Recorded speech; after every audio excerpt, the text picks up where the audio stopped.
Ngayon po natapos na po natin yung motor sir. Honda Click version 3. Nag-install tayo ng package number 5, which is mini driving, PIA horn, rapid horn, combo lights, horn passing, horn switching. May passing switch na rin po tayo nilagay dito. Ayan, testing natin, no? Okay.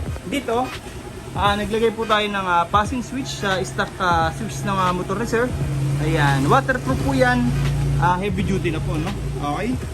Pag nag-passing po tayo, automatic po yan sasabay yung headlight. Okay, tsaka yung mini driving, no? Ayun, no? Okay.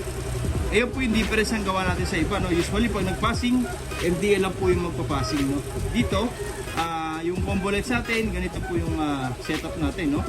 Ang purpose natin dyan mga sir, para kung sakali nag-high tayo ng MDL, may passing light pa rin. Okay? Kahit mag-high po tayo ng headlight, may passing light pa rin. Yun, no? Pagka naka-off lahat, automatic magpa-passing lahat. Yun, no? Okay, kahit naka-on po lahat yan mga sir, nag-passing, meron pa rin po yan. Okay, yan po yung maganda sa setup natin. Nakapatay lahat, nagpa-passing, pero pwede natin buksan separately na hindi nagsasabay-sabay. Okay, yun, no? Sa busina, ganun din po, no? Yung setup natin.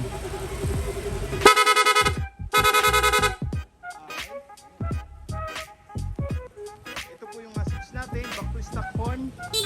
Ayan, wala pong blinker yan mga sir. Para pang nagpa-register tayo, fully stock yung busina, wala po tayong magiging violation po, no?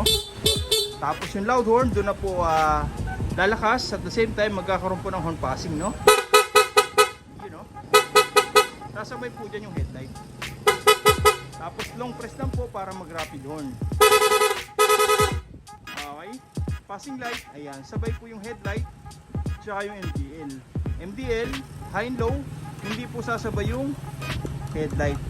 Tapos yung headlight, high and low, hindi po sasabay yung mini driving. Yan po yung combo lights natin, no? Pero pag nag-passing, automatic sabay lahat. Okay, yan, no?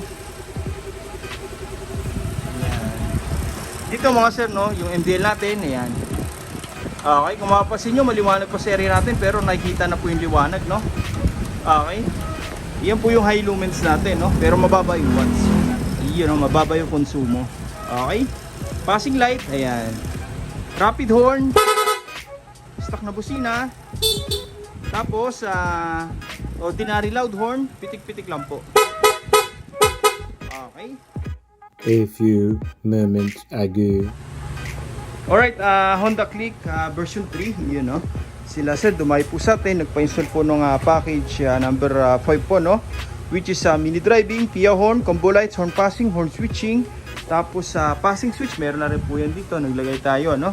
Okay, stock switch po yan, hindi po tayo nagpalit, ano? Okay, may passing light na rin po yan. Okay, yun, no?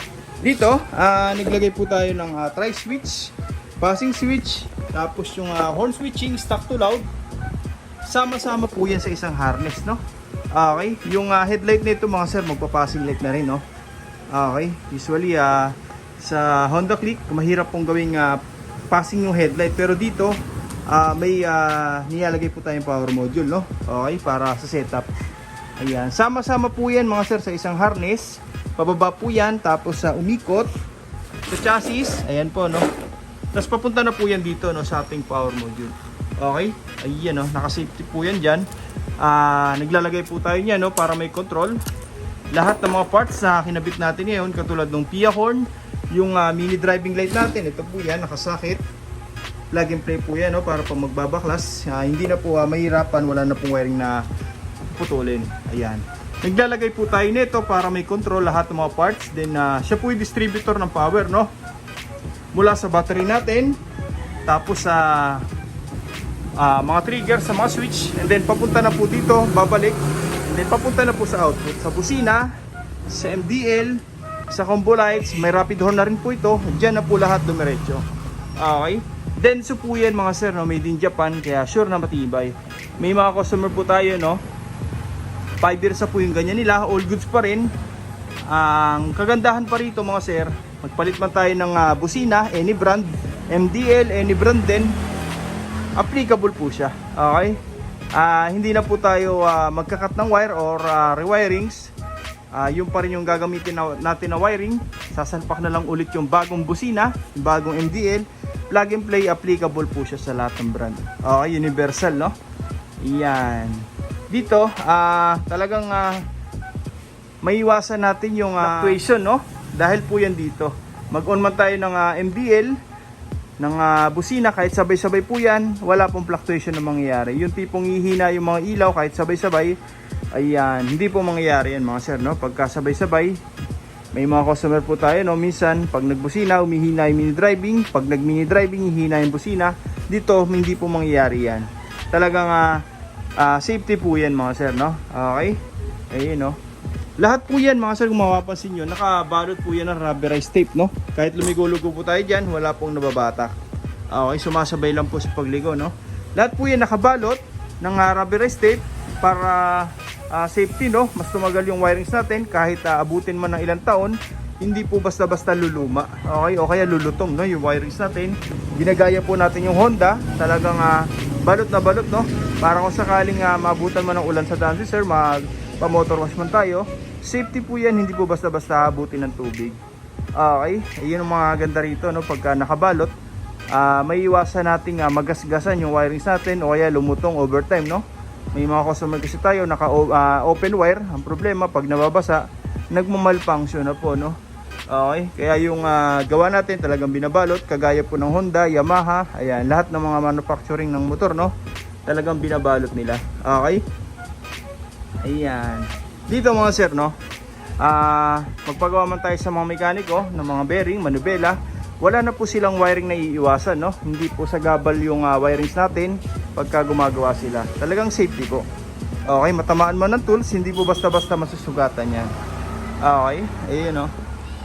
Lahat po yan nakahinang, tapos nakabalot na rin po sa loob yan ng shrinkable tube para mas safety, extra shield na rin. Tumagal man yung wiring sa atin, hindi po basta-basta magkakaroon ng electrical short, no? Okay, yung PIA, dito na po, original po yan mga sir, no? Okay, legit PIA, hindi po tayo naglalagay ng class A. Okay, safety po yan. Yun, no? Parang wala pong nailagay, no? Okay.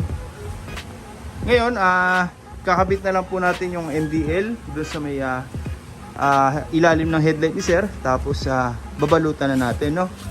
Okay. Ayun, no?